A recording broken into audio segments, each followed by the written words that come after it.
Great. Thank you so much. And it's actually great to follow Henry because we've sort of been interacting for so many years, and I actually don't think our perspectives are that different. It's sort of, I think, some of the dependent variable is different. Today, I actually decided, one of those kind of moments of insanity when I was writing the paper to become, why just do the Soviet Union? I want to do all of post-communist Europe.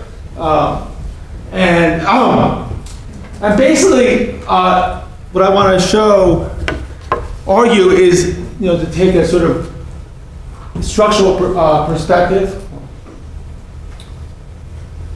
How do you do this? You have to hit the key. You have to hit the keyboard on the computer. Oh, yeah, that's me. Okay. Oops. Basically, in the post-communist region, we find a wide range of different outcomes. Here I think Henry's right. You do find some fluctuation, but you can definitely identify trajectories. One is a stable democracy, although last year or so it looks less stable than we once thought. Second is stable authoritarianism. And the third is what we might call kind of unstable authoritarianism, or sort of competitive authoritarianism, unstable democracy. Sort of kind of, this is sort of the kind of, these are kind of the Henry, countries where where the regime is really fluctuating an enormous amount, but it's but it's generally less authoritarian. And basically, what I argue is that this outcome is mostly explained by structural variables. In particular, the difference between 1 and 2 and 3.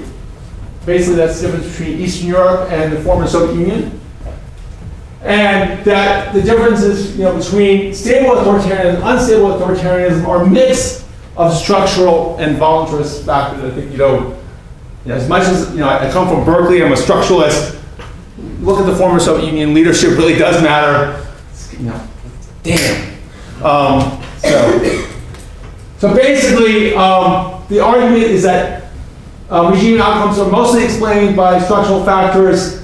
Democratic stability in Eastern Europe is explained first by existence of relatively powerful anti-communist pro-European national identity, as well as potential for EU membership, which is, EU sort of is a bit of structural, a bit of voluntarist, but I think it's mostly structural. And democratic failure in that former Soviet Union is a product of several factors. First, I think, is the sort of the weakness of anti-communist or pro-European identity, and the fact that that none of the post-Soviet countries outside the Baltics were given the opportunity of joining the European Union. So within the former Soviet Union, you have stable authoritarianism and unstable authoritarianism. And here, I think there's two factors going on. One is a sort of the split identity, which I'm going to talk about, but also it's the success or failure of authoritarian state building. And I think that success or failure is a mix of sort of structural factors, namely the access to resource rents, as well as leadership.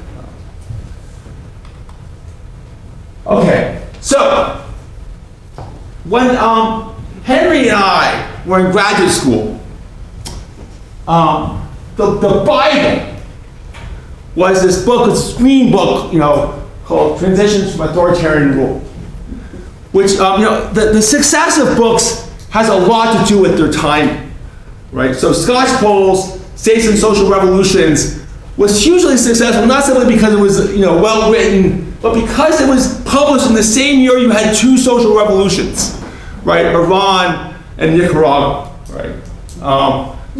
She had no idea, and that they were obviously, Iran and Nicaragua were not part of her cases, but nonetheless, she was extraordinarily lucky, and I think that contributed to the success of that volume. The same was true with O'Donnell and Schmitter, who published a book on democratic transitions in 1986, 2 or 3 years before the sort of fourth wave of democracy. Right. So, if you talk to them, then it was like they were like superstars, sent around the globe, and whatnot. Yeah, they still talk about the glory days. And I was part of the sort of Stanford democratization workshop in the 1990s as a grad student, sort of bow at Philippe Schmitter's, whatever, kiss his ring or whatever. And so, but what's interesting about this volume, and it was so influential, was that it sort of abandoned much of the sort of hardcore structuralism that had embedded Philippe Schmitter and Guillermo O'Donnell's work, and focused on the sort of the role of contingency, and the book was really emphasized the extraordinary uncertainty of the transition process, and really focused on the actors and their particular beliefs and whatnot. And the title was called Tentative Conclusions About Uncertain Democracies. The problem is, you look at the cases they say, they covered 13 cases, mostly in Southern Europe and Latin America. Of those 13 cases, all but one became democratic. Turkey, right? And when we step back, we realize that is it accidental that one, all those countries were relatively economically developed. Two, all those countries had relatively close ties to the West. So in the thick of things, when you're looking at that transition, and we all experienced this in the early 1990s, things seemed extraordinarily uncertain.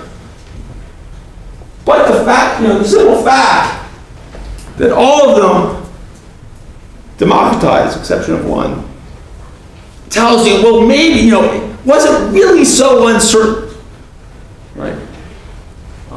Probably not. And in some senses, the post-communist field is similar. In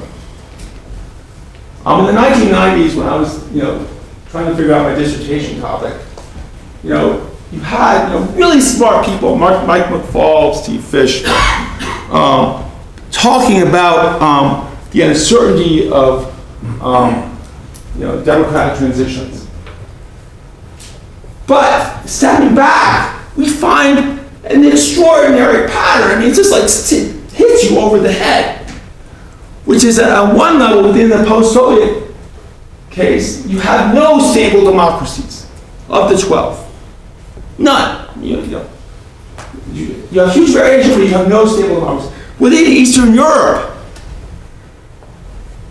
you have, with the exception of Bosnia, no fully closed authoritarian regimes, no stable autocracies, and 76%, 75% of Eastern European countries in the 2000s were democratic. So overwhelmingly, there's some variation. I mean, I think some of these sort of stable democracies are now looking not so stable, I'll admit, in Hungary.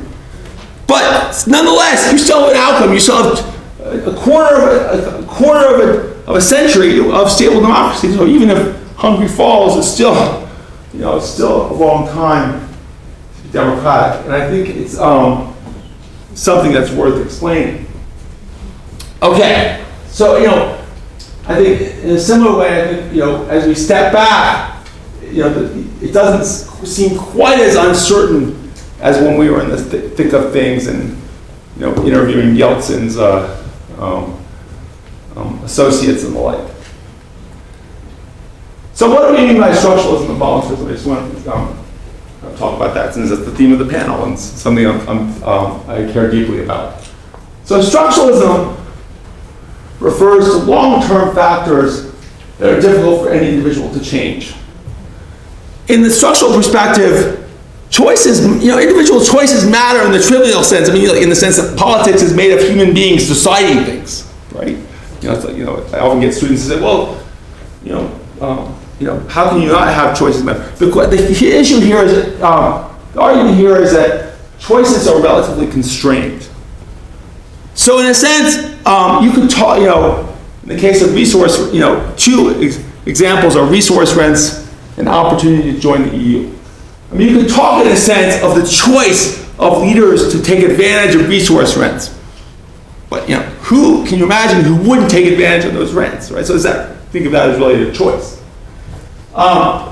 Second, given the sort of overwhelming popularity of the European Union in the 1990s, you could, talk about the choice of leaders, political leaders, to support entrance in the European Union. But given the overwhelming popularity of the European Union, is that really a choice? I mean, can we really imagine a leader making the opposite choice?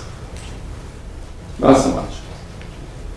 Voluntarism, by contrast, focuses on proximate factors that are easy to alter. Here, choices are both consequential, and in the sense that they really matter for outcomes, but also relatively unconstrained. As a result, outcomes are less predictable. Now, I want to, so examples, examples of sort of where voluntarism is really important, I think. One is Gorbachev himself, right? His decision to liberalize. That's, there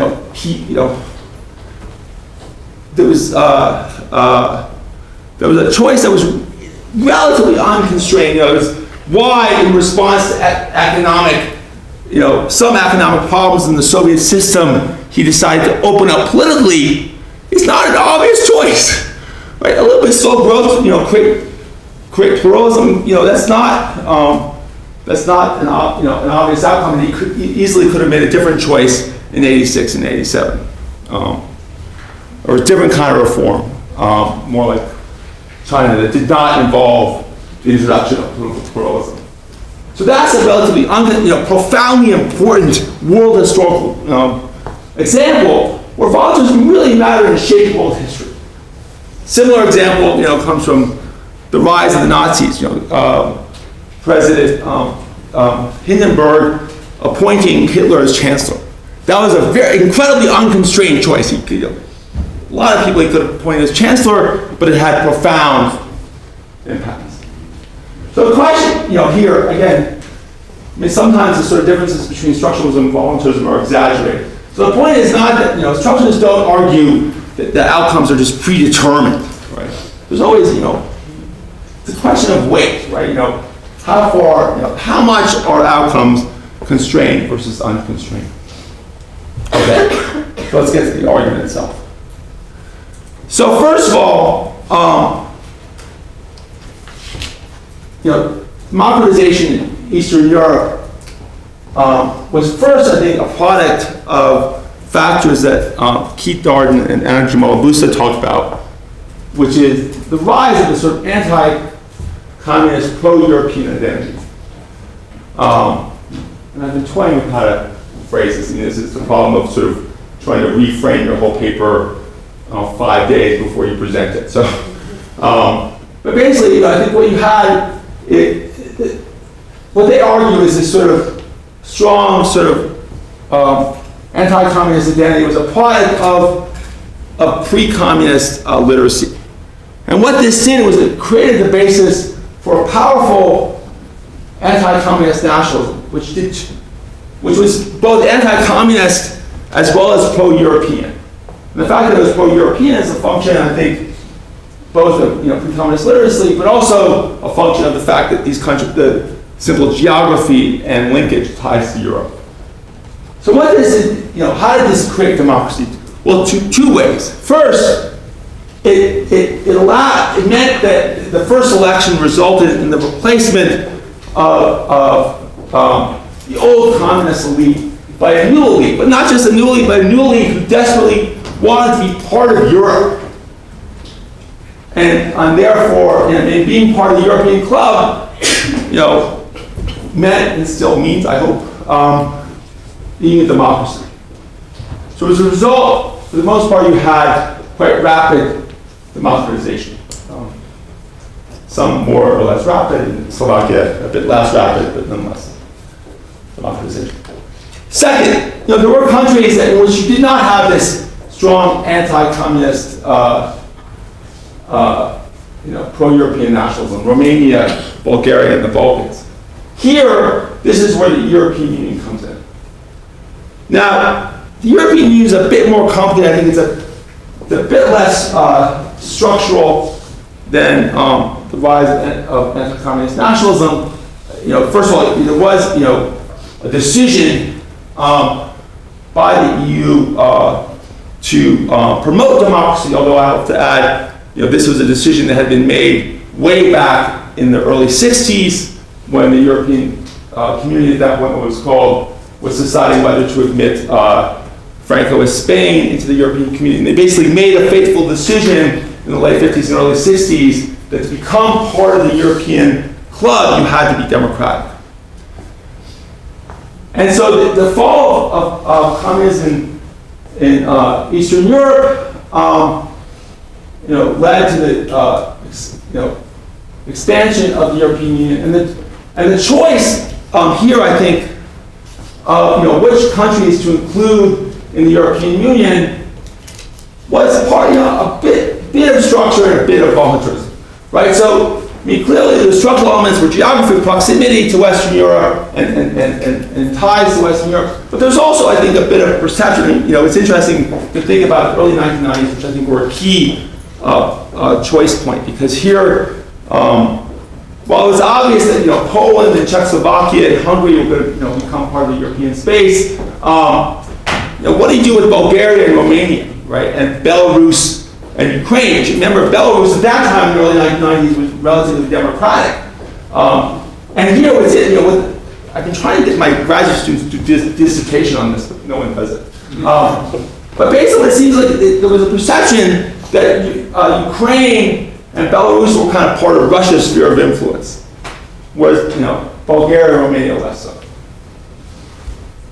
But this decision to give Bulgaria, Romania, and ultimately the Balkans opportunity to join the European Union did a number of things which strongly promoted democracy. First of all, the embrace of Europe led to extensive monitoring of autocratic abuses. It was basically impossible to hide. Second, the big prize of the EU basically isolated autocrats like Mečiar, who seemed to be undermining the chances of joining the EU, and tempered other, convinced other autocrats like Iliescu in Romania to underutilize their power, because autocracy was seen as meaning that your country could not join the EU. And also the prize of the EU convinced the opposition to unite, which led to democratization in Slovakia, Romania, and also I think this more difficult case of Albania. I think I talk about in the paper. I think Albania, although it hasn't quite become a democracy, but it was Albania, God's sake. It was Enver Hoxha, Stalinist regime. I think people would have expected it to be as close to democracy as it is now. Okay, so basically these two factors, ties to the EU and anti-communist nationalism, lead to overwhelming success of democracy in Europe. How much time do I have? Sorry, only 10 minutes. 10 Okay, minutes. okay. Sorry. I'll let you know. Okay, thanks. You can go on. I've written multiple books on this. So within the post-Soviet sphere, you both had weaker anti-communist pro-European nationalism and didn't have the big prize of the EU. So what this meant was, for the most part, old communist elites, rapacious elites came to power. These are Henry's folks, right? And this is where these networks, these kind of rapacious networks. Who basically, who had far less organizational power because you had the collapse of the party, but they were relatively unconstrained in their willingness to engage in autocratic behavior, in other cases, like in Armenia and Georgia, you did have new elites, but they did not face the same kind of, expectation of joining Europe as in Eastern Europe, and therefore were sort of less constrained. In Gamsa in Georgia, who was definitely a new elite, but very autocratic. So the result is you have enormous abuse of power, failure of democracy, and you basically have two sets of outcomes. Trajectories. One is towards a kind of more full, closed or consolidated authoritarianism. By consolidated authoritarianism, I mean cases in which you don't have a sort of serious opposition. It doesn't mean that the regime won't fall tomorrow. At least in Belarus, it may fall tomorrow. We know now that there is no serious opposition, but it doesn't mean it's going to last forever. Simply because it's consolidated doesn't mean it's going to last forever. Versus places like Moldova, Ukraine, Kyrgyzstan, which have had sort of unstable authoritarianism, makes it kind of moments of democracy and then competitive authoritarianism. Okay. So how do we understand this divide? I think the first, I have to change my. I mean, it's interesting that Henry's results did seem to show the importance of natural resources. A little surprising to me, but so natural. There's been a large literature on the importance of oil and natural resources to the success of authoritarianism. I mean, there's been some debate in this. Within this literature. I mean, I think some of the earlier claims about the importance of natural resources were exaggerated. I think what there is a consensus is that, obviously, if natural resources were a sole determinant of democracy or non-democracy, Canada would be an authoritarian regime, right? Or Norway. But what people do agree on is that, in a sense, natural resources kind of freeze. If you're an authoritarian, when you gain access to rents, it freezes that regime, allows you to hang on for a few reasons. One because you can build an authoritarian state. You can fund your security services, and I'll talk about that, the importance of that in a few seconds. You can pay your pensions, and also what I argue is that it's not just the sheer extent of resources, but access to natural resources makes it easier for even weak autocrats to monopolize resources. You don't have to take over factories or whatnot, which requires an enormous amount of capacity. You just have to control a few spigots in the ground, and you have 80% of resources in society, put it crudely. And indeed, I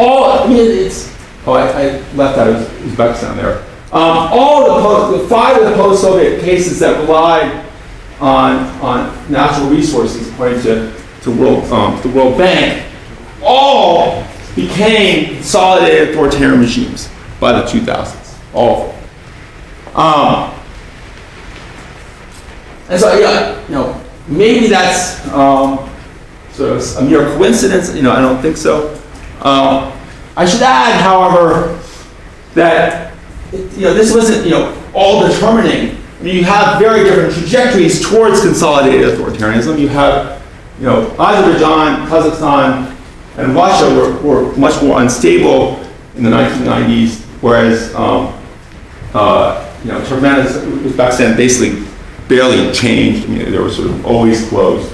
So this is not I'm not a sort of pure structuralist. I think leadership matter.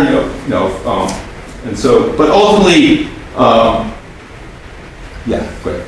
So I'm gonna have to go faster. So it's basically access to natural resources allowed them to sort of consolidate rule, which again doesn't mean they eliminate opposition and create a kind of highly closed regime.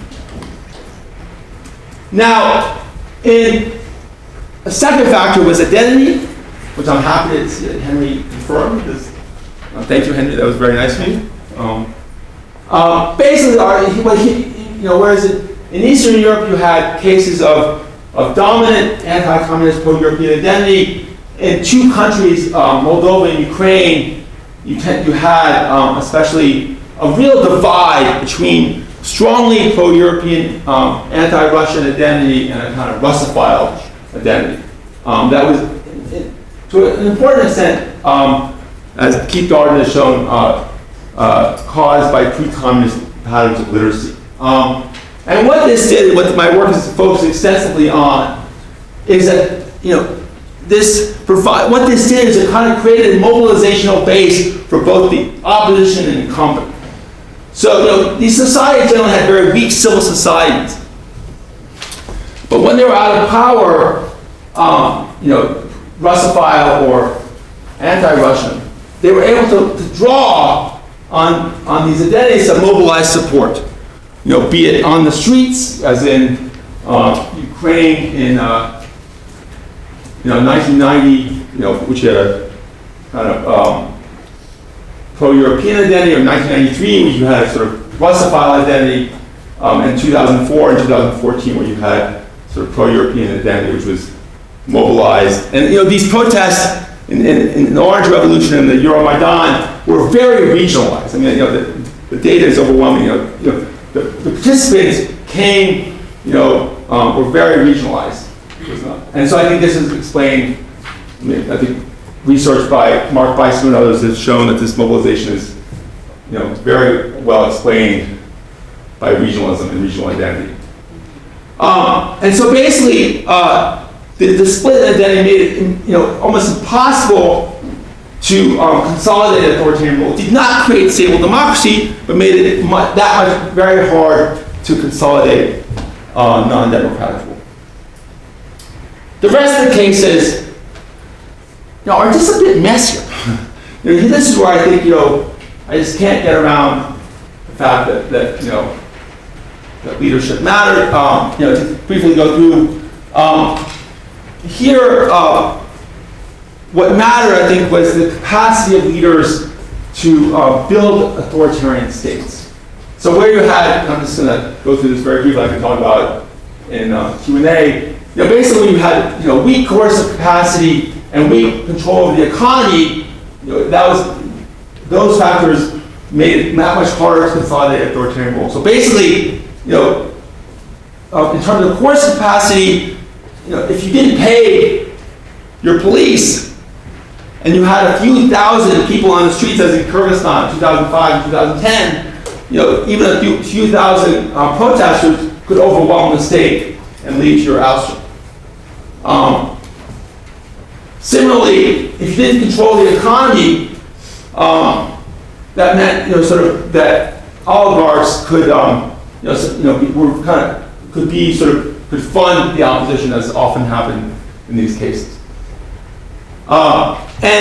Basically the argument quickly is that this capacity, this authoritarian state building, I think was, really was a function of leadership. I don't think I can't sort of come up with a sort of grand structural explanation. The first in Armenia, you had this basically very successful state building by the Armenian national movement in the early 1990s.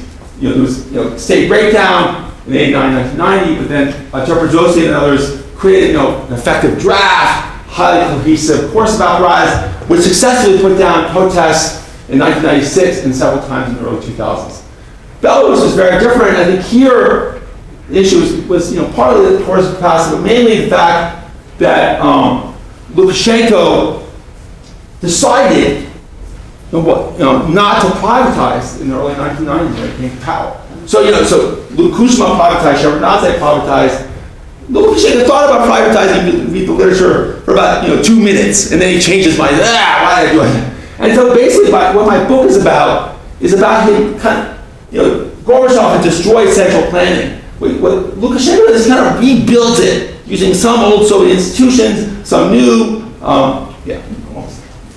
And then basically it means that by the 2000s, he's able to sort of has monopoly control over most resources in society. The vast majority of citizens of Belarus are employed by the state, which means that to go into opposition is enormously costly.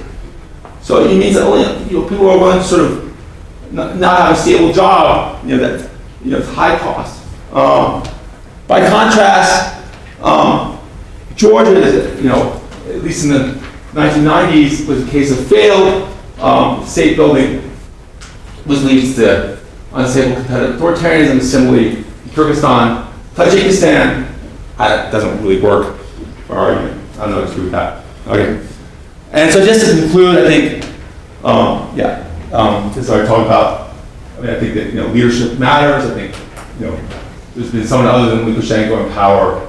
I think you would have had potentially different outcome in Belarus and the like. Basically, to conclude, I think broad structural patterns do a pretty good job of explaining why you have this, the great communist divide, the post-communist divide, between democracy in Eastern Europe and the failure of democracy in the post-Soviet space. I think within the post-Soviet space, structure explains some of the difference between stable and unstable authoritarianism. However, I do think that leadership choices matter. So thank you.